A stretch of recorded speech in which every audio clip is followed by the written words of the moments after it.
Lou Manfredini, Ace's home expert, and I've got some key areas you probably wouldn't think about for your home inspection. Let's run through them now.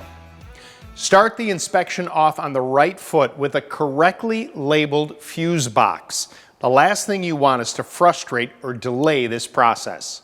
From there, make sure that there's total access to everything available, from the crawl space doors cleared out, under the sink is organized well, to the basement doors being unlocked. Truly open up the doors to your home and help the inspector do their job. Now overall, anything that operates needs to operate smoothly. If the cabinet drawers are sticking, free them up using some cabinet wax or a light sanding if appropriate. Then move to anything powered and make sure it operates correctly. This includes outlets, light switches, appliances, lighting, even ceiling fans.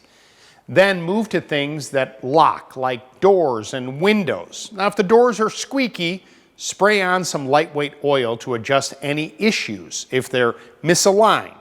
As for the windows, give the glass, frames, and screens a good cleaning and follow up with repairing any tears on the screen. Now, you also want to make sure there's no mildew or mold on the walls or the ceilings. Then head outside and do the same to the decks, the cement, the concrete, the siding. Tackle any odor issues you may have in the home, in the basement, or from pets, and so on.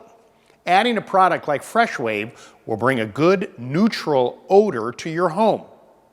If it needs a filter, put in a new one.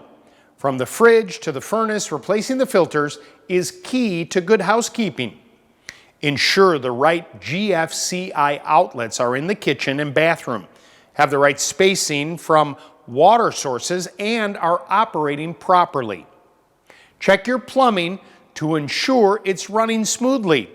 Check your water pressure in each faucet, shower, and tub, and make sure it's running well. Now, if your toilet runs too long, make sure there's a proper adjustment to get it in top running shape.